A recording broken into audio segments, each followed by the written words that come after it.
Selamat datang di Jejak Tokoh. Subscribe dan klik tombol lonceng. Susilo Bambang Yudhoyono, Presiden ke-6 Indonesia. Indonesia pernah dipimpin oleh seorang presiden yang dikenal tenang, diplomatis, dan penuh perhitungan. Ia adalah presiden pertama dalam sejarah Indonesia yang dipilih langsung oleh rakyat melalui pemilu. Sosok ini juga dikenal sebagai seorang jenderal, penulis lagu, sekaligus pemimpin yang membawa Indonesia melewati berbagai tantangan besar. Dialah Susilo Bambang Yudhoyono, Presiden ke-6 Republik Indonesia. Tapi bagaimana perjalanan hidupnya, dari seorang anak desa hingga menjadi pemimpin negara? Inilah kisah lengkap perjalanan SBY.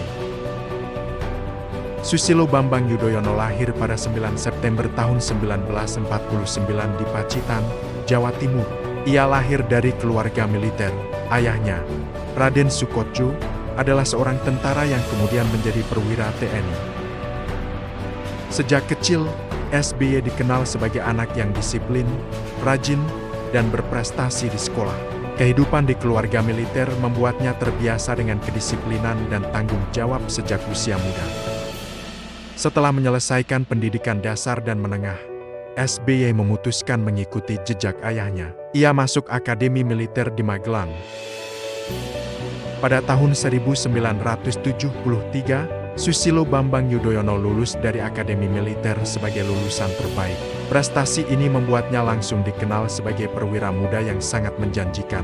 Karier militernya terus berkembang pesat. Ia mendapatkan berbagai penugasan penting, termasuk mengikuti pendidikan militer di luar negeri seperti di Amerika Serikat. SBY juga pernah menjadi bagian dari pasukan penjaga perdamaian PGB di Bosnia. Di lingkungan militer, ia dikenal sebagai sosok yang cerdas, strategis, dan memiliki kemampuan komunikasi yang baik. Hal ini membuatnya sering dipercaya dalam berbagai posisi penting di TNI. Setelah bertahun-tahun berkarir di militer, SBY mulai masuk ke dunia pemerintahan. Pada masa Presiden Abdurrahman Wahid, ia dipercaya menjadi Menteri Pertambangan dan Energi, kemudian menjabat Menteri Koordinator Politik dan Keamanan. Ketika Megawati Soekarno Putri menjadi presiden, SBY kembali dipercaya menjabat Menteri Koordinator Politik dan Keamanan. Namun pada tahun 2004, ia mengambil keputusan besar. Ia mundur dari kabinet dan memutuskan untuk maju dalam pemilihan presiden ke-2004. Ini adalah pemilu presiden pertama di Indonesia yang dipilih langsung oleh rakyat. Dalam pemilu presiden 2004, Susilo Bambang Yudhoyono berpasangan dengan Yusuf Kala sebagai wakil presiden. Kampanye mereka mendapat perhatian besar dari masyarakat. Banyak rakyat Indonesia melihat SBY sebagai sosok pemimpin baru yang tenang, modern, dan reformis.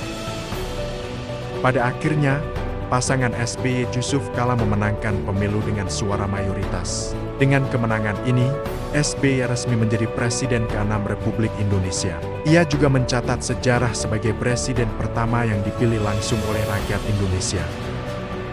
Tidak lama setelah dilantik, pemerintahan SBY langsung menghadapi ujian besar. Pada Desember tahun 2004, Indonesia dilanda tsunami dahsyat di Aceh yang menewaskan ratusan ribu orang. Bencana ini menjadi salah satu tragedi terbesar dalam sejarah Indonesia.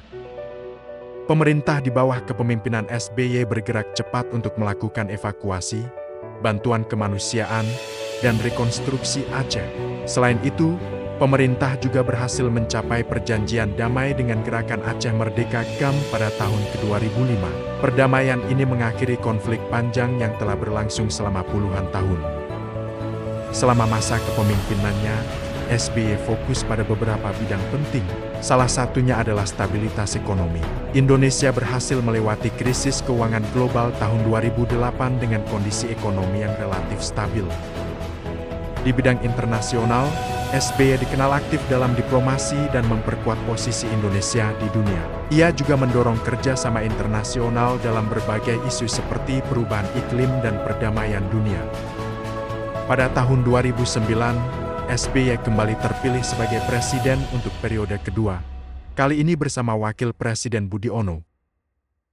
Perjalanan hidup Susilo Bambang Yudhoyono menunjukkan bagaimana seorang anak dari kota kecil bisa menjadi pemimpin sebuah negara. Dari seorang perwira militer, menjadi tokoh politik, hingga memimpin Indonesia selama 2 periode. Kisahnya menjadi bagian penting dari sejarah demokrasi Indonesia. Jika kalian ingin melihat kisah tokoh Indonesia lainnya, jangan lupa subscribe, like, dan share video ini. Sampai jumpa di video berikutnya. Subscribe untuk mengikuti informasi sejarah tokoh-tokoh inspiratif.